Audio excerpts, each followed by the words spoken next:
대충 보시면 아시겠지만 제가 그렇게 막 에너지가 많은 사람은 아닙니다. 금묘 철야 집회 혹은 성령 강림 집회 이런 데 익숙한 사람은 못 됩니다.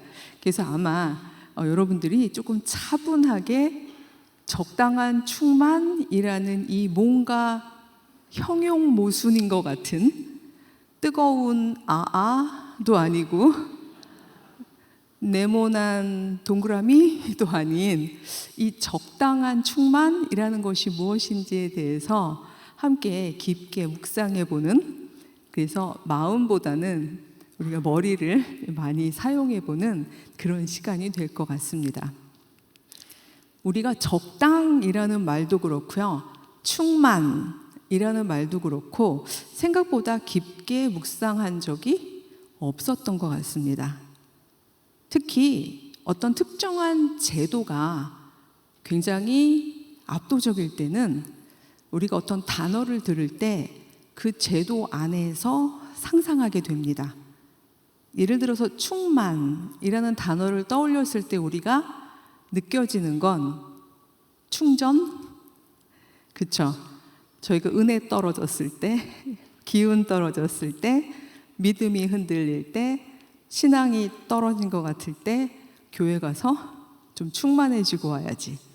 마치 캐시 충전을 하듯이 충만이라는 개념을 저희가 이 자본주의 사회에서 뭔가를 물질적으로 채우는 것처럼 그냥 무조건 많으면 좋은 것이라고 생각하기가 쉽습니다.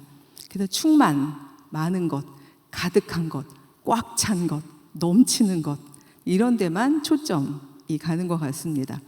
그래서 오늘 저는 이 충만함이 적당한하고 어떻게 만날 수 있는지, 그리고 감히 제가 하나님이 우리 안에 현존하시는 상태를 표현한다면 그중 하나로 왜 적당한 충만이라는 단어를 오늘 여러분에게 말씀을 드리는지를 좀 이야기를 나누어 보려고 합니다.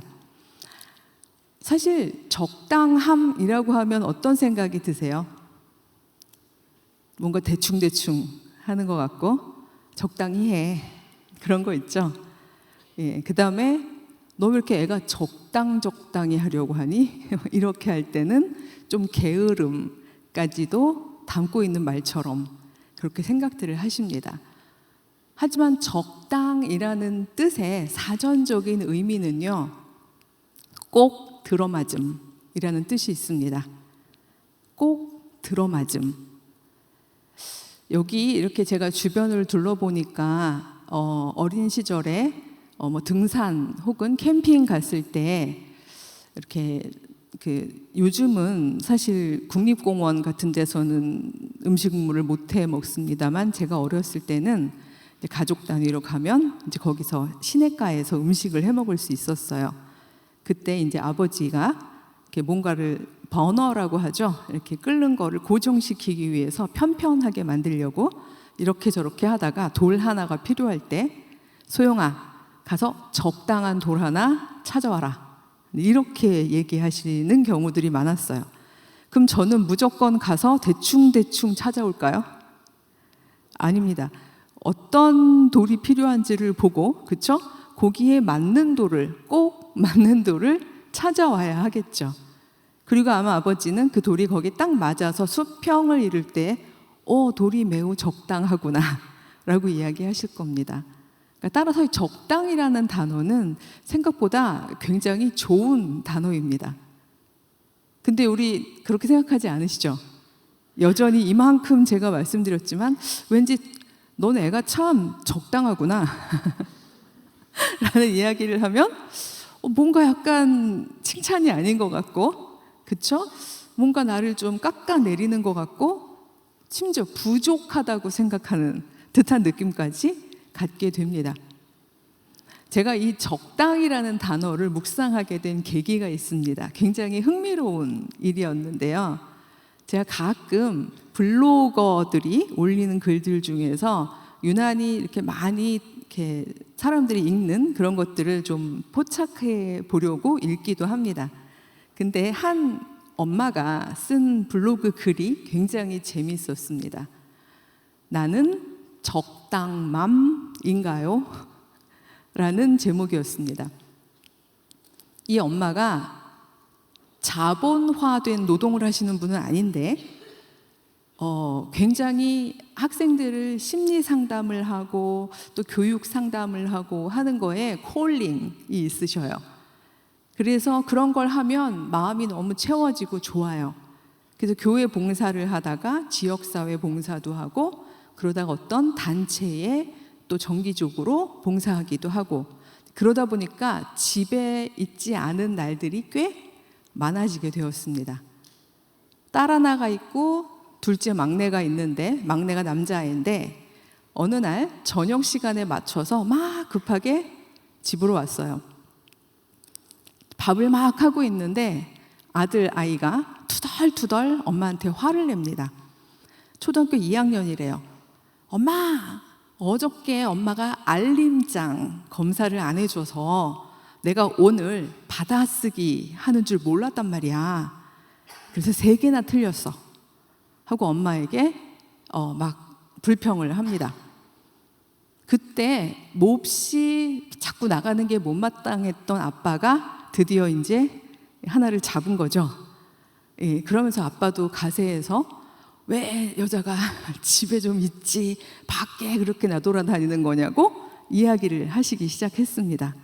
그 남자 둘이 이 엄마를 막 몰아가고 있을 때 방에서 공부를 하고 있던 중학교 딸이 탁 문을 열고 나옵니다. 그리고 동생을 향해서 한 말인데요. 좀 길어서 제가 컨닝을 좀 하겠습니다. 너 엄마가 받아쓰기 볼 때마다 점수 물어보면서 왜 틀렸냐고 야단치는 거 좋아? 엄마가 네 물건 못 챙긴다고 화내고 잃어버린 물건 당장 찾아내려고 하면 좋겠어? 동생은 어떻게 대답했을까요? 아니, 그럼 너 스스로 해. 이게 다 엄마 작전이야. 엄마가 무심한 것처럼 해서 내 스스로 도를 깨닫게 하려는 거라고. 이 단계를 조금 더 지나고 나면 너 살 길을 너 스스로 찾아야겠다는 생각이 들기 시작할 거야. 너가 엄마만 믿어서는 이 험한 세상을 살 수 없겠구나.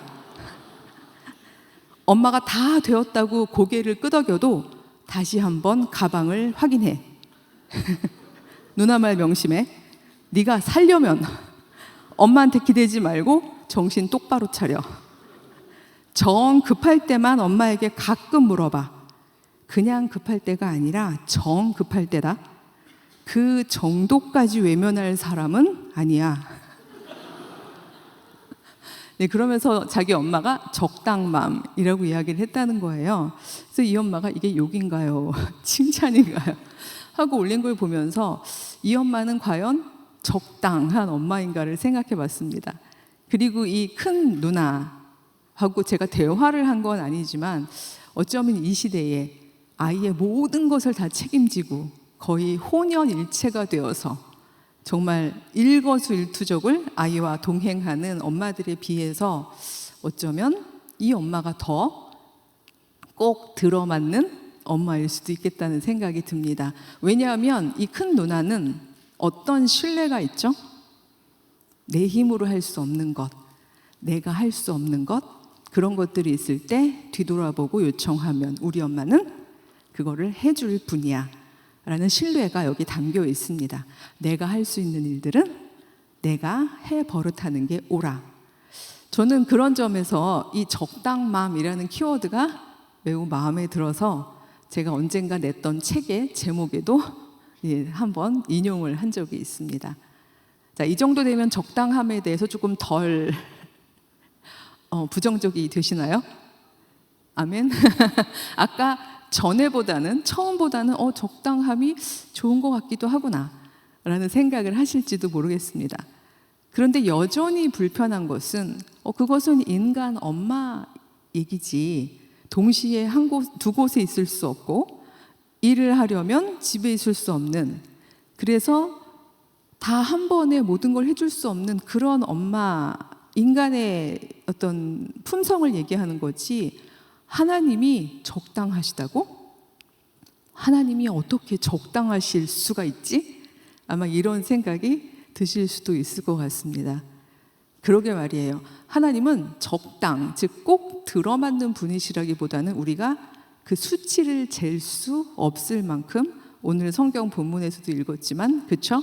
너비와 길이와 크기와 깊이가 저희가 잴 수 없을 만큼 충만하신 분입니다. 네, 근데 그런 분이 어떻게 적당할 수 있을까요? 이 부분을 저는 제 체험과 경험을 통해서, 그리고 또 아무래도 교수자다 보니까 또 몇몇 제 심금을 울렸던 어떤 그런 학자들의 내용을 통해서 좀 이야기를 나누어 보려고 합니다. 저는 목회자의 큰딸로 태어났습니다. 글쎄요, 지금 생각하면 저에게 적당함이었겠지만 제가 살아오는 동안에 저는 그것을 굉장히 과함으로 여겼던 것 같습니다. 왜냐하면 제가 태어날 때요, 저희 엄마가 큰딸인데 토요일 저녁부터 산통이 왔대요. 근데 아버지가 그렇게 말씀하셨대요. 내일이 주일이다. 주일 성수를 해야 하고 나는 설교를 해야 하니 참아라. 예, 23살짜리 초산을 하게 된 이 사모님은 무조건 참았습니다. 예, 양수가 나왔는데 양수가 터지는데도 참았어요. 그리고 주일 예배 다 끝났는데 강원도 엄청난 산골이라서 밤 예배, 저녁 예배까지 끝나고 밤에는 도저히 움직일 수가 없으니까 월요일 날 새벽 일찍 한 장로님이 리어카에 이렇게 실어주셔서 달구지 달 타고서 원주 기독병원까지 오는데 한 서너 시간이 걸렸어요. 그리고는 왔는데 의사가 그렇게 얘기하더래요. 애가 안 죽은 게 신기하다. 왜냐하면 양수가 다 나왔기 때문에 애가 꼭 빨래 짠 것 같더라. 그러니까 완전 건조한 거죠. 그러니까 이렇게 비틀어져서 나온 거예요. 근데 그러고서는 이제 엄마의 그 산도를 통과하려니 얼마나 힘들었겠어요. 그 의사 선생님이 그렇게 말씀하셨대요. 얘 성격이 편안하진 않을 것 같습니다. 그쵸? 나오면서 경험한 것들이 인생 되다 이러고 나왔겠죠. 그 뒤에 인생도 쭉 됐습니다. 제가 뭐 그 얘기를 다 하면 오늘 이 충만에 대한 이야기를 할 수가 없어서 짧게 말씀을 드리지만, 하나만 말씀을 먼저 드리면요, 저희 아버지는 목회 철학이 엄청 엄격하셨어요.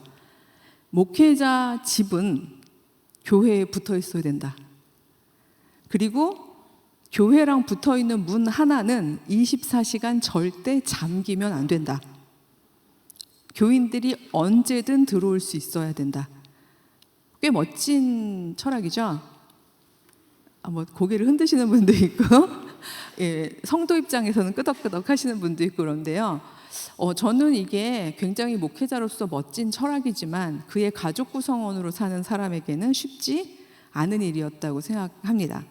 제 평생에 혼자 오롯이 있어 본 적이 거의 없는 인생인 거죠. 그래서 늘 저는 인생 자체가 너무 버겁고 힘들다 보니 충만함이라는 단어에 대해서 느껴본 적이 없었던 것 같습니다.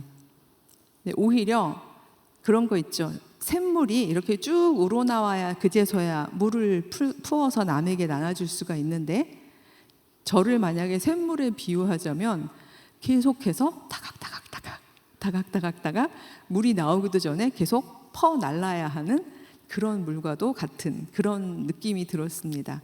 어렸을 때부터 좀 조숙했던 것 같아요.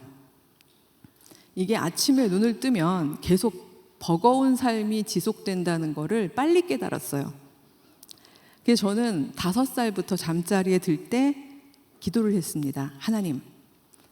하나님께 돌아간다는 것은 정말 너무나 커다란 쉼이라고 배웠습니다.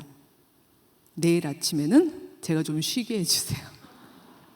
제가 눈을 뜨지 않았으면 좋겠습니다. 라는 기도를 5살부터 쫙 연속으로 매일 밤 드렸습니다. 그러니 제 잠자리는 얼마나 깨끗했을까요? 왜냐하면 소망이 있는 거죠. 내일 아침에 일어났는데 다른 사람들은 제가 안 일어나는 걸 봤으면 좋겠는 거예요. 그러다 보니까 항상 깨끗하게 해놓고 자는 습관을 가지고 살았었습니다. 그 기도가 언제 그쳤었을까요? 제가 제 아들아이를 낳고 난 첫날입니다. 아기가 너무 조그매요. 여기 대부분 청년들이 많아서 아기가 얼마나 조그만지, 갓난 아기가 얼마나 조그만지 감이 안 올 수도 있을 텐데, 그 생명을 딱 보는 순간 무한 책임감 같은 것들이 올라왔습니다. 얘를 두고는 최소한 그런 기도를 드리면 반칙인 것 같더라고요. 그래서 하나님 잠깐 유보, 얘가 최소한 뭐 말이라도 하고 지 앞길이라도 제대로 좀 건사할 수 있을 때까지는 제가 이 기도는 잠깐 유예하겠습니다. 뭐 이럴 정도로 제가 사는 자체가 굉장히 타이트한 삶을 살았었습니다. 그러니까 저희 아버지는 제 아이를 무릎에서, 어머니 무릎에서 완전히 신앙으로 정서적으로 따뜻하게 키워내기를 원하시면서 동시에 제가 미국 유학을 가서 신학 박사가 되기도 바라셨습니다. 이 두 가지를 동시에 한다는 것이 이게 가능한 일인가? 라는 생각조차 할 겨를을 혹은 기회를 얻지 못한 불쌍한 소형은 어르신들이 원하는 것들을 다 이루어야 된다고만 생각하면서 살아왔던 거죠.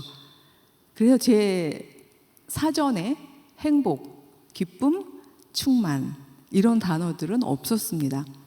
뭐 그렇다고 해서 불행, 뭐 분노, 좌절 뭐 이런 단어들이 있었던 것도 아니었습니다. 그냥 바빴습니다. 너무 바빠서 하나 끝나면 그 다음 거, 그 다음 끝나면 그 다음 거. 저는 적당함이란 말이 이렇게까지 해방적인 말이라는 것을 미처 모르고 살다가 바로 그 조그만 블로거가 썼던 글에서, 그래, 나에게 꼭 들어맞는 것, 그것이 하나님이 원하는 삶이지, 내 힘에 붙이고 내 능력에 붙이고 하나님이 지어주신 나의 어떤 나만큼의 역량을 넘어서는 일을 하기 위해서 내가 너무 손을 꽉 쥐고 막 다니는 그런 모습이 하나님 보시기에는 그게 안타까우셨을 것 같다는 생각이 비로소 미치기 시작했습니다. 그건 제가 아이를 키우면서도 느꼈던 감정이었습니다. 이 세상의 모든 아가들은 가엾고 불쌍해요. 왜냐하면 생존을 위해서 어른들 눈치를 보거든요. 부모님이 아무리 잘해줘도 아가들은 눈치를 봅니다. 살아남아야 되거든요. 그래서 끊임없이 엄마, 아빠 혹은 나를 보호해주는 사람에게 맞추려고 굉장히 노력을 많이 하죠. 저희 아이가, 저는 정말 사랑으로, 정말 그 아이가 얼마든지 편안하게 자신의 삶을 살 수 있도록, 왜냐하면 딱 저랑 반대로 키우고 싶은 마음에 아이에게 많은 자유를 주고 키웠음에도 불구하고 지금 26살이 된 제 아들은 그럼에도 불구하고 자기의 삶의 순간순간마다 엄마 눈치를 더 깊은 차원에서 볼 수밖에 없었다는 이야기를 하더라고요. 제일 눈치가 보였던 건 그거래요. 자기는 게으른 성정을 가지고 태어나고 여유로운 성정을 가지고 태어나서 편안하게 여유롭게 살고 싶은데 엄마를 보면 그렇게 사는 게 죄책감이 느껴지게 되더라는 거죠. 1시간, 30분, 5분 이렇게 이거를 아무것도 안 하고 흘려보내는 것이 마치 굉장히 엄마에게도 죄를 짓고 하나님께도 죄를 짓는 그런 것 같다는 생각이 자꾸 들었대요. 그래서 그게 너무 힘이 들었다는 거죠. 엄마는 말로 아니야, 너는 편안하고 너그럽게 태어났으니까 그렇게 살아도 돼 라고 이야기하지만 엄마가 종종 다니는 걸 보면서 근데 저게 더 나은 삶인 것 같아. 저게도 하나님이 기뻐하시는 삶인 것 같아. 그런 생각을 하면서 자기 내심, 자기 안에 열등감 혹은 부족함에 대한 생각을 하게 되었다는 거예요. 그래서 아이와 많은 대화를 하는 가운데 제가 이 적당함이라는 거에서 캐치했던 이야기들을 좀 나누어 주었습니다. 하나님은 한 생명 한 생명을 굉장히 고유하게 지으셨기 때문에 그 한 생명에게 딱 들어맞는, 꼭 들어맞는 적당함이 있어. 그 사람이 가진 넓이와 길이와 깊이 그리고 폭이 있어. 물론 하나님은 우리가 잴 수 없을 만큼 어마어마하게 넓고 큰 분이시지만 우리 한 생명 한 생명하고 만나주시는 그 하나님은 우리 안에 내주하시기 위해서, 그리스도로 들어오시기 위해서 딱 우리의 경계만큼으로 크기를 줄여주셔. 뭐 신학자니까 그렇죠? 예, 제 언어가 그랬습니다. 마치 엄마가 아이랑 눈높이를 하기 위해서 키를 줄여서 눈을 맞추는 것처럼 하나님은 정말 무한하신 분이지만 한 사람 한 사람 안에 들어가실 때 그 사람보다 넘치게, 그 사람을 압도하면서, 그 사람을 짓누르면서 과하게 요구하면서 들어가시지 않아. 딱 그 사람만큼 들어가시길 원해. 그래서 제가 적당한 충만이라는 말씀을 드리는 겁니다. 하나님은 적당함이란 것이 필요 없을 만큼 충만하신 분이지만, 그래서 오늘 읽은 성경 본문처럼 하나님의 충만함이라는 것은, 그리고 그리스도께서 우리를 아는 그 지식에 기반한 사랑은 우리가 자로 잴 수도 없고 그리고 절대로 측량할 수 없는 것이지만, 중요한 건 측량할 수 없는 것은 우리가 느낄 수도 없죠. 우리가 느낄 수 있도록 하나님은, 그리고 하나님의 성육하신 그리스도는 너무 사랑으로 자신을 줄여주시면서 우리 안으로 들어오시려 하시는 겁니다. 네, 그래서 여러분들은 적당한 그리스도, 적당한 하나님을 내 안에 모실 수 있는 거죠. 다만 바로 그 지점 때문에 나는 그러면 성장하지 않아도 되겠구나. 하나님이 지어주신 나만큼의 경계가 있으니까 그냥 들어오신 요만큼으로 나는 내 마음대로 살면 되겠구나. 이렇게 생각하는 것은 저는 1단계는 그렇지만 2단계로 성숙하기에 좀 부족한 성찰이라는 생각이 듭니다. 왜냐하면 하나님께서 제한해 주셨지만 하나님은 계속해서 우리에게 초청하십니다. 왜냐하면 하나님께서는요 굉장히 크신 분이기 때문에 바로 너의 이 경계, 바운더리, 존재의 폭, 깊이, 넓이, 이것들을 점점 더 크게 성장해 가기를 초청하시는 거죠. 여러분, 성령님과, 그러니까 성령님이 우리 안에 내주하시는 것과 빙의가 어떻게 다를까요? 가끔 빙의라는 종교 현상이 있죠. 빙의라는 종교 현상은 굉장히 폭력적입니다. 어떤 한 사람의 영혼을 완전히 잠식하고요. 그래서 그 사람이 빙의되어 있는 동안은 자기는 없습니다. 그래서 어떤 영에 의해서 좌지우지되고 그 영이 나가고 난 다음에는 이 사람은 그 영에 의해서 좌지우지 되었던 그 순간을 기억하지 못합니다. 대부분. 그렇죠? 그렇지만 성령님은, 그리고 영이신 그리스도는 굉장히 다정하게 우리 곁에서 문을 두드리십니다. 성경에 쓰여 있잖아요. 내가 문 밖에 서서 두드리노니.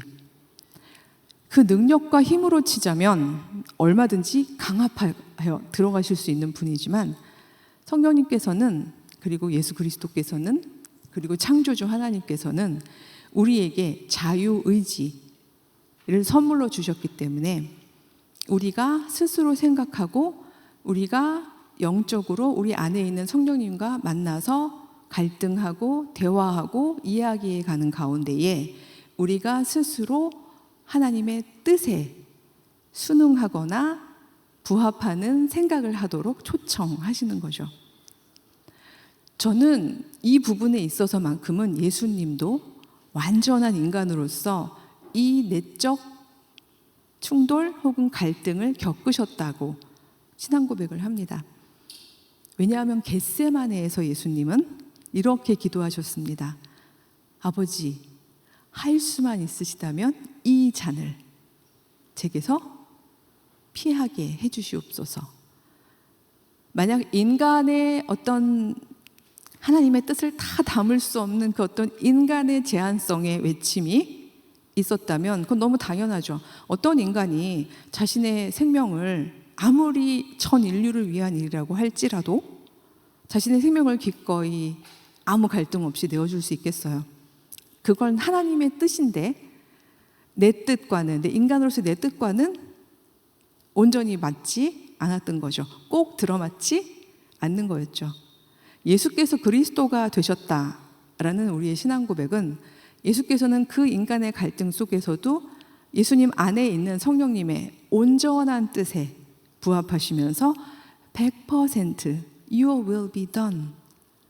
하나님, 이 온 만물을 향한, 이 온 우주를 향한, 이 온 생명체를 향한 당신의 구원의 역사가 이루어지는 것, 그게 제 뜻이에요 라고 신앙 고백을 하셨다라고 생각을 합니다.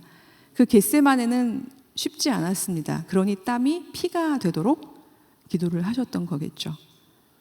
그래서 저는 이 적당함이란 결코 말랑말랑하게 오는 것은 아니라고 생각을 합니다. 우리는 그 적당함의 바운더리를 넓힐 수 있는 거죠.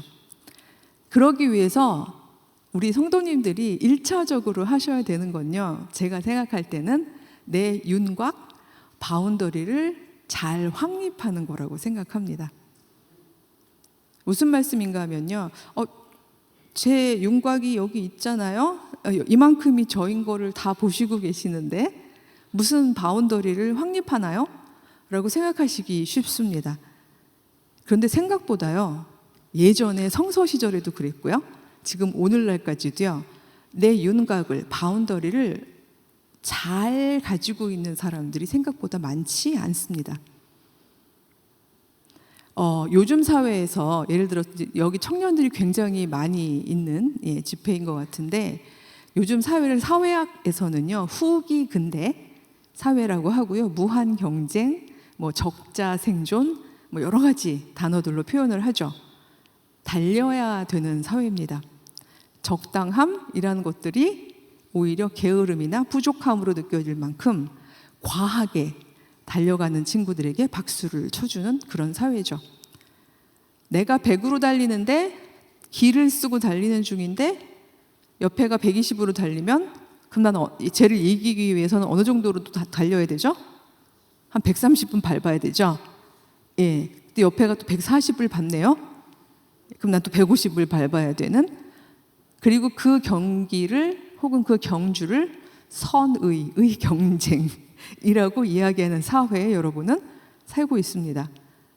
그래서 나다운 적당함을 만들기 위해서 나만의 시간을 갖고 나만의 공간을 갖고 나만의 어떤 그 하나님과의 대화 속에서 내 성장, 영적 성장을 만들어가거나 할 겨를이 거의 없는 그런 시절이죠.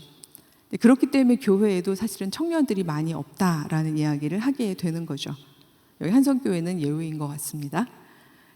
근데 이렇게 막 달려가는 청년들의 경우에 달리다 보면요, 자신의 경계를요, 자기가 만드는 게 아니라 다른 사람이 만들도록 허용하는 경우들이 많습니다.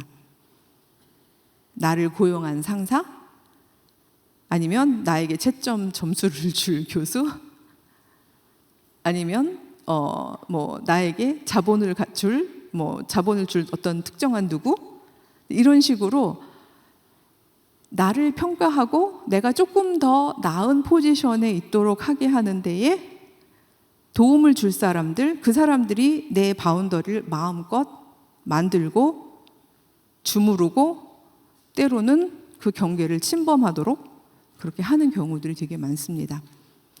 여러분 혹시 빠칭코라는 영화를 보셨나요? 드라마인가요? 저는 보지는 않고 짧은 요즘에 그런 거 있죠. 이렇게 쇼츠라고 하는 짧은 짤들을 좀 봤었는데 하필 빠르게 몇 개 보다가 전후 내용도 잘 모르겠는데 정말 저에게 심금을 울렸던 한 장면이 있었습니다. 거기 아마 인물 중에 전도사님인 이삭이라는 전도사님이 있나 봐요. 이분이 한국에서 뭐 우여곡절 일본으로 아내와 더불어 가서 그 당시가 식민지 치하니까 굉장히 어려운 상태에서 한인들을 상대로 목회를 하고 있는 상황이었던 것 같습니다. 근데 한 여자 성도님이 이 전도사님한테 막 달려와요. 와서 부탁을 합니다. 제 아들이요, 정말 계란으로 바위치기를 하고 있어요. 정말 이 일본에서 제1 한국인이라는 것은 너무 힘이 없는 존재인데, 그런데 이 제1 한국인인 상황에서는 정말 숨죽이고 하라면 하고 앉으라면 앉고 일하라면 일하고 이러고 살아야지 될 텐데, 이 아이가 소위 말해서 제1 한국인 노동자들의 인권을 위해서 뭔가를 조직을 하고 막 자꾸 목소리를 내면서 일본 사람들하고 투쟁을 하려고 해요. 얘 다칠 것 같아요. 전도사님, 제 말은 듣지도 않아요. 전도사님이 가서 좀 말려주세요. 쇼츠가 너무 길죠? 제가 막 붙이고 있어요. 그래서 이 전도사님이 가서 청년에게 이야기를 하는 거죠. 어머니 걱정하신다 1번, 2번은 해봤자 소용없다. 그때 그 청년이 하는 말이 쇼츠였습니다, 사실은. 뭐라고 얘기를 하냐 하면요, 이것도 제가 조금 외우기가 어려워서 이런 부분만 제가 컨닝을 하려고 가져오는데요. 이렇게 얘기합니다. 전도사님, 두려움이 내 몸을 멋대로 주무르게 놔두면요, 나중엔 내 몸의 윤곽조차 낯설어질 거예요. 그걸 내 몸이라고 할 수 있겠어요? 이렇게 이야기를 합니다. 즉 누군가가 너는 쭈그러져 있어. 너의 하나님이 주신 이만큼의 존재가 아니라 거기까지가 네 윤곽이 아니야. 일본에 사는 제1 한국인은 요만큼의 존재감밖에 없어. 쭈그러져 라고 이야기할 때 그대로 쭈그러져 버리고 그들이 마음대로 함부로 하게 둔다면 그럼 난 나중에 어디까지가 나인지를 알 수 없을 거예요 라는 이야기이죠. 그래서 저는 두려워도 이길 수 없는 일이라고 해도 저는 제 윤곽을 지키기 위해서 싸워야겠어요 하는 이야기인 거죠. 이 정도면 쇼츠가 아니라 장편 드라마가 될 것 같습니다. 이 전도사님인 이삭은 그 말에 감명을 받습니다. 깊이 담아두었다가 자기도 같은 상황이 되었을 때에 이렇게 말을 합니다. 난 내 아들이 자기 존재의 윤곽을 아는 아이로 자랐으면 좋겠어. 그러면서 자기 역시 이기지 못할 싸움을 싸우게 됩니다. 저는 이렇게 자기 윤곽을 지키는 것은 너무 중요한 일인 게요. 왜냐하면 윤곽을 저희가 계속 성장시켜 나갈 수는 있지만, 그러나 이 윤곽을 함부로 하고 쭈그러뜨리는 사람들에게 자꾸 굴복하다 보면은 나중에는 그 충만하신 성령님을 받을 수 있는 우리 몸의 경계조차 없을 것이기 때문입니다. 실제로 성경에 보면요, 그런 일이 있었어요. 여러분, 출애굽기에서 모세가 드디어 이집트의 그 엄청났던 압제를 피해서 하나님께서 이스라엘 사람들을 다 이끌어서 약속의 땅으로 보내주신다라는 기쁜 계시를 받아서 이집트로 들어갔죠. 그때 그 계시의 말씀을 파라오에게도 전하고요, 그 다음에 이스라엘 장로와 이스라엘 사람들에게도 전했습니다. 근데 파라오의 입장에서 그 계시의 말씀을 안 들어줄 이유는 너무 당연하죠. 자기 노동자들을 어머 그래요? 아멘. 그리고 보낼 수는 없는 거잖아요. 그러니까 파라오 입장에서는 굉장히 강력하게 거부했습니다. 하지만 우리가 생각할 때 이집트 장로랑 이집트 사람들은 그거 기뻐해야 되는 거 아닌가요? 왜냐하면 여호와 하나님께서 우리를 압제로부터 끌어내서 자유의 땅으로 데리고 가시겠다는 거잖아요. 그렇다면 아멘을 해야 될 텐데 성경에 보십시오. 뭐라고 써 있냐면요. 그들이 오래고 힘든 노동으로 마음이 상하여, 마음이 상했다라고 표현이 되어 있는데요. 그 계시의 말씀을 믿지 아니하더라. 이렇게 되어 있습니다. 자꾸 우리가 경계를 지키려는 마음을 포기하고 쪼그라들고 나 자신에 대해서 혐오하거나 아니면 자신 없어 하거나 포기하거나 내가 무슨 나는 을이야, 병정이야, 나는 갑이 아니야, 갑이 하라는 대로 해야지 이 세상을 살 수 있지, 이런 방식으로 자꾸 나를 누군가에게 내어주다 보면 하나님께서는요 그 안으로 들어오실 수가 없습니다. 하나님이 들어가시려고 해도 그 사람의 바운더리가, 그렇잖아요? 밑 빠진 독에 어떻게 물이 채워지나요? 충만이라는 말은 그래도 경계가 있는 곳에 꽉 차게 되는 거거든요.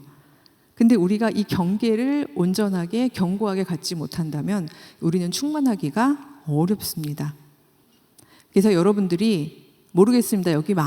정말 여기 많이 모여 있는 이 귀한 성도님들이 어떤 마음가짐을 가지고 이 자리에 와서 여기서 기도하시고 간절히 하나님께서 그리고 하나님의 영이 나를 채워주시기를 얼마나 간절히 기도하고 계실지 그 구체적인 상황들을 저는 잘 알지 못합니다.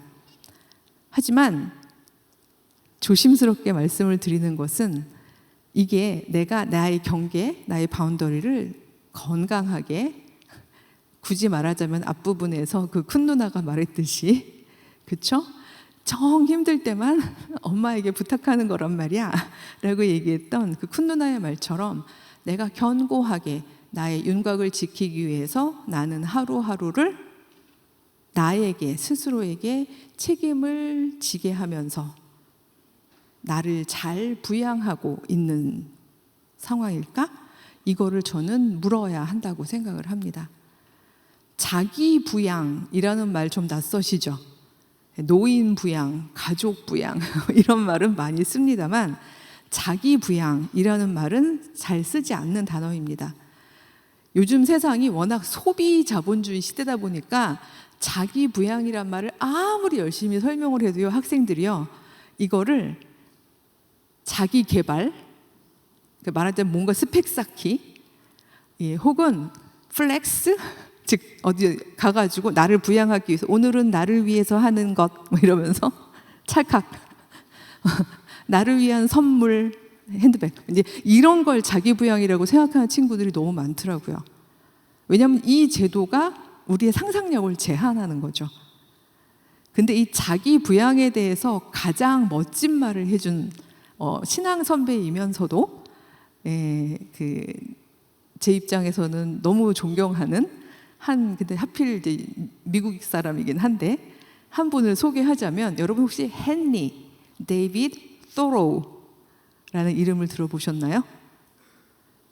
못 들어보셨으면 오늘 들어보실 기회입니다. 이 토로우라는 사람은요, 우리 한국말로는 소로 이렇게 검색하면은 나오실 것 같습니다. 헨리 데이비드 소로 이렇게 하면은 검색하면 나오는 이름인데요. 이분은요, 소위 하버드 대학교를 나왔어요. 19세기 초에 하버드 이러면 여러분 생각할 때 대박이죠. 스펙면으로 볼 때 어마어마하게 미국에서 미국 근현대사 초기에 엄청난 이름으로 날릴 수도 있었을 그런 사람일 거죠, 스펙으로 보면.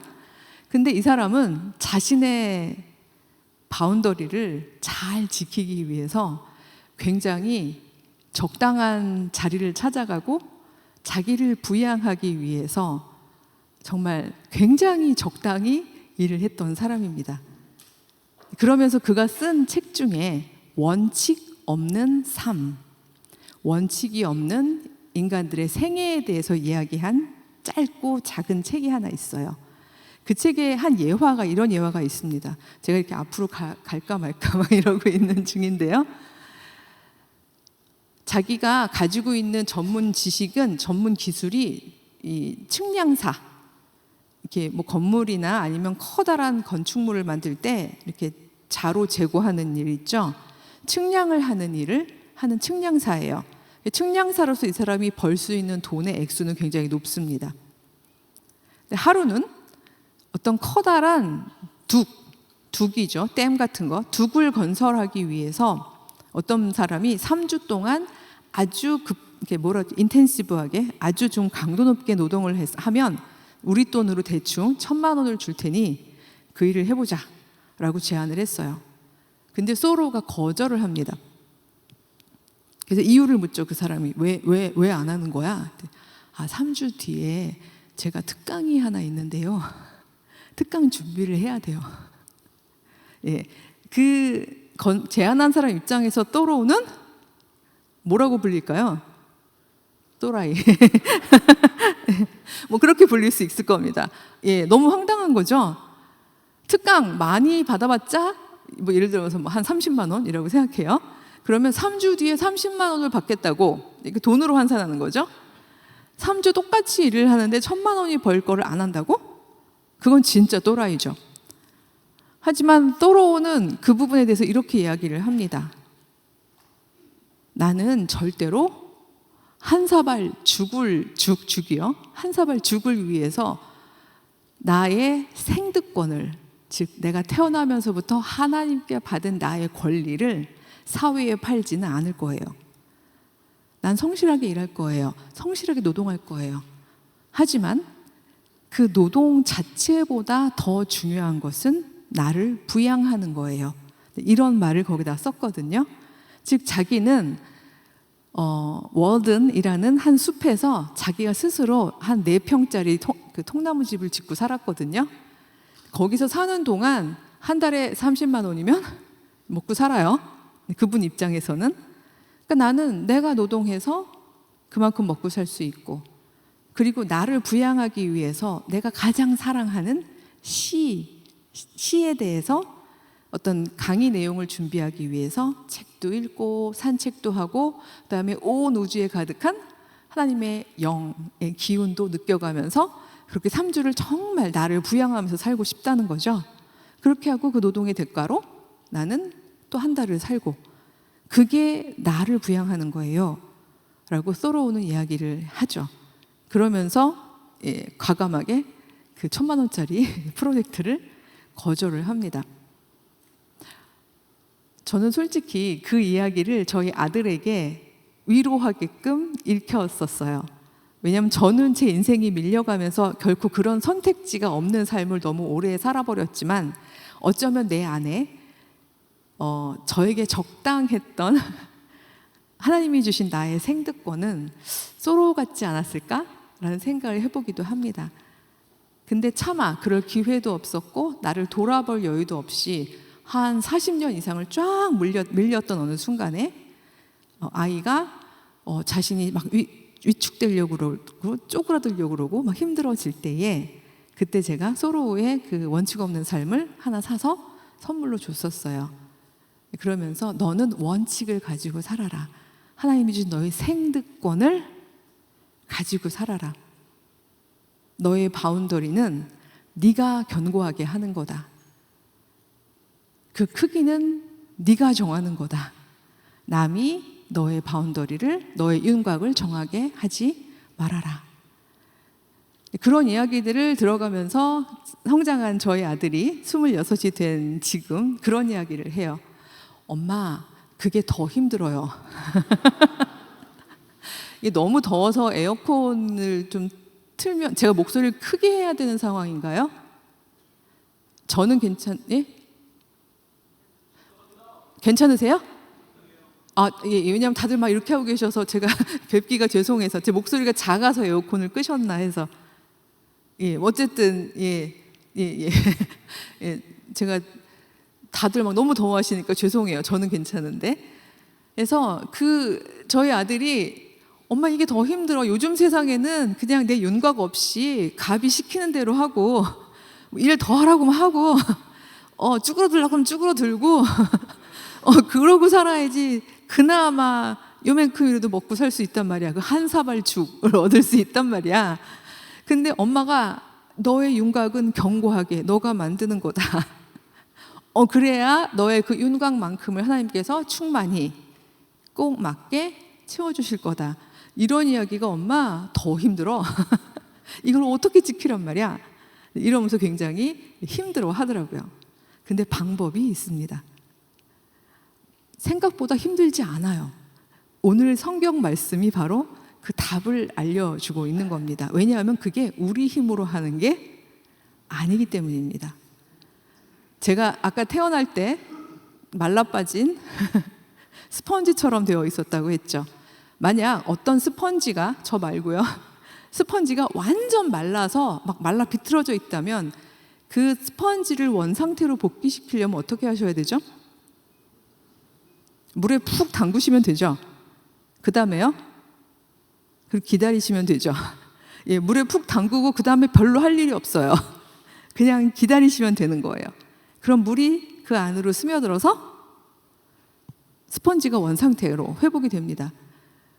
저는 굉장히 많이 체험을 하는데요. 말하자면 제 어떤 역량 이상으로 뭔가를 막 과하게 하고 제가 막 소위 말해서 여러분들 말로 갈렸을 때, 예, 그럴 때 혼자 조용히 잠잠히 어떤 공간이든 어떤 시간을 내든 그런 상태에서 그냥 말 그대로 하나님께 저의 존재의 숨구멍을 여는 거죠. 하나님, 영으로 제 안으로 들어와 주세요.